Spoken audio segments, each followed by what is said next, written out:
antes de terminar este espacio, ya saben que la segunda hora normalmente la realizamos o pensamos en contenidos que sean un poquito más livianos, que nos ayuden también un poco, ¿no?, a conocer cuál es la cuestión que se va desarrollando a nivel cultural, a nivel también político, ¿por qué no? Pues fíjense, del principal nos vamos a quedar ahora en uno de los seminarios que se producen fuera de nuestro país y que tiene que ver con estrategia electoral y comunicación política. ¿Saben ustedes cómo construir un campeón político? ¿O saben ustedes cuál es el argot, el aforo, los contenidos también que se trabajan para que nuestros políticos sean todavía más líderes? Bien, pues esto es de lo que va a hablar en este caso Daniel Ruiz. Él es consultor en comunicación política y, como les contamos esta tarde desde España, bueno, pues emite también un foro, un seminario dirigido directamente hasta México. Daniel Ruiz, buenos días. Muy buenos días, muchas gracias. Bienvenido. Hagamos comunicación política, es el hashtag que utilizas y además lanzas esta estrategia. ¿Cómo construir un campeón político? Casi nada. Aquí hay mucho que desgranar en un día, además, Daniel, donde anda que nos está hablando de política y de estrategias políticas. Bueno, en realidad es que se trata de un foro, ¿no? En este caso estamos hablando de estrategias que han funcionado en España, pero también en Latinoamérica, en diferentes países, en México, en El Salvador. Ante todo se trata de dar unas claves que funcionan en determinadas circunstancias y nunca vamos a encontrar dos campañas iguales, ¿no? En este momento, pues por ejemplo, una de las claves que damos tiene que ver con el framing, con el marco en el que nos estamos moviendo en una campaña. Es decir, no es lo mismo una campaña que vayamos a hacer en El Salvador, otra que vayamos a hacer en México, otra que vayamos a hacer para unas provinciales, no tiene nada que ver.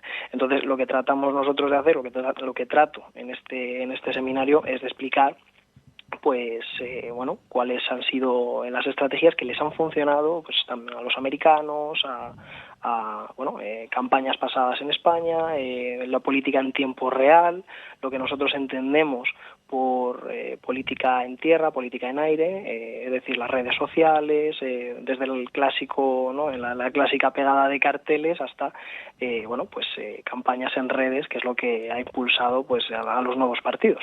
Fíjate, Daniel, que es que esto que estás contando es como adelantarnos un poquito al futuro. Imagínate que en vez de estar en este año, estamos en el siguiente, en 2023. Y entonces la pregunta también se formularía así, o sea, ¿cómo son ahora las campañas políticas? ¿Por dónde pasan las estrategias impepinables? Entiendo que las redes sociales es una de ellas. Pero sin ninguna duda. Ya he comentado lo del Salvador, pero es que me parece un tema recurrente, porque es que tenemos ahí un presidente del gobierno que lleva sus propias redes sociales, que se llama Nayib Bukele, y este hombre lo que está haciendo ahora es llevar a cabo una campaña en tiempo real en la que tuitea fotografías bueno, allí, ya sabes, en El Salvador es uno de los países con mayor índice de criminalidad del mundo, tiene un problema desde hace muchísimos años con las maras, y son estas bandas muy violentas y demás, y entonces lo que hace es tuitear, pues hoy hemos tenido una redada, tal cual, desde tal día que llevamos a cabo esta campaña policial, pues llevamos 7.000 presos, y entonces pues coloca esas imágenes, ¿no?, de los presos en las cárceles, y además tuitea el número de comidas que se les da. Imaginemos esto trasladado a la sensibilidad que nosotros tenemos en España, por ejemplo, ¿no? Pues sería imposible.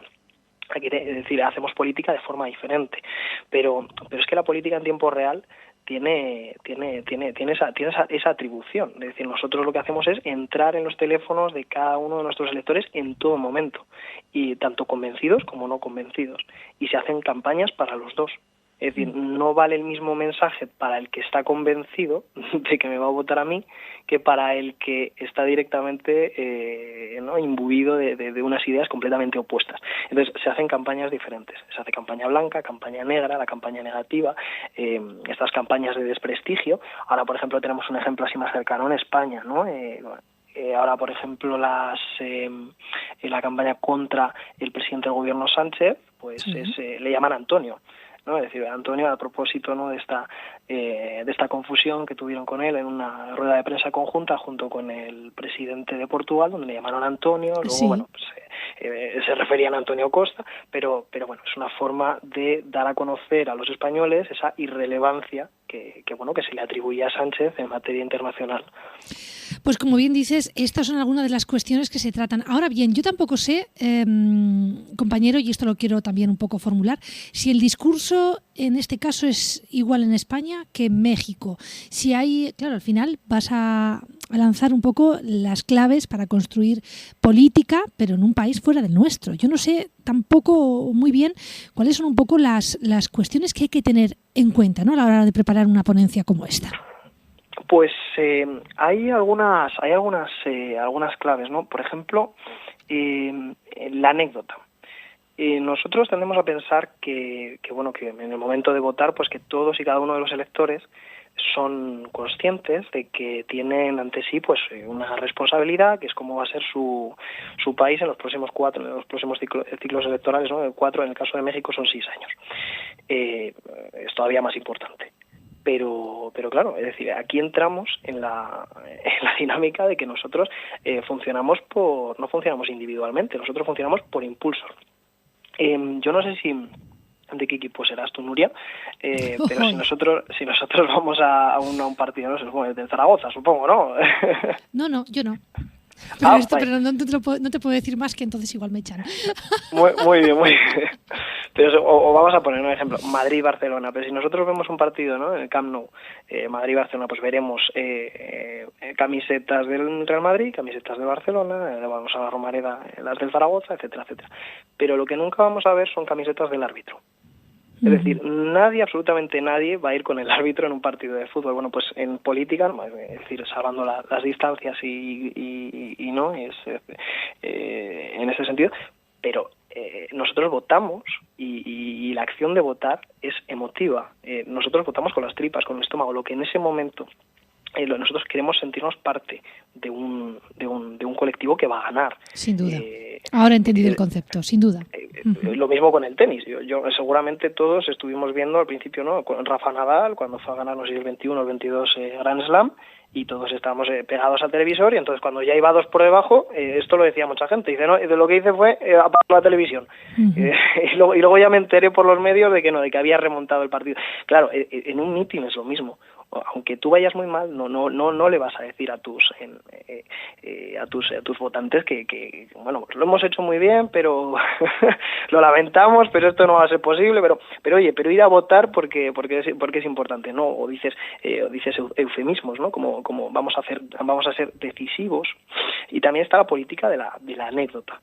En este caso, un ejemplo de México, ¿no? Tenemos al presidente de México, Andrés Manuel López Obrador, que ahora ya ha pasado el Ecuador de las elecciones, y bueno, ahora ya se puede hacer se puede dirimir, ¿no?, lo que ha hecho en campaña y lo que al final ha conseguido hacer en su país. Bien, pero el juicio de una persona al final se ve muchas veces influido por lo que ve en televisión en ese momento, en un debate, por la anécdota.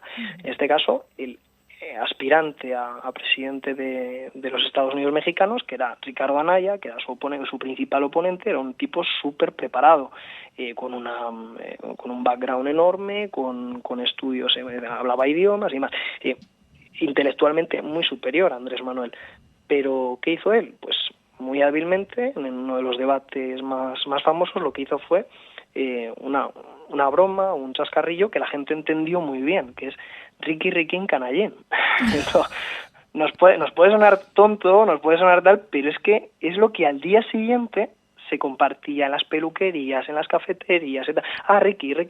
Ricardo Anaya, sí, Ricky Riquín Canallín.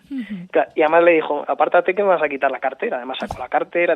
Es decir, una anécdota, sin duda, así es. Efectivamente, una anécdota, y pues este tipo de cosas marcan muchísimo el devenir de unas elecciones, aunque parezca mentira. Bueno, pues yo creo que nos vamos a quedar con estas conclusiones. Daniel Ruiz, gracias por tu tiempo con nosotros, que vaya muy bien y que sea todo un éxito esa ponencia. Muchísimas gracias a vosotros.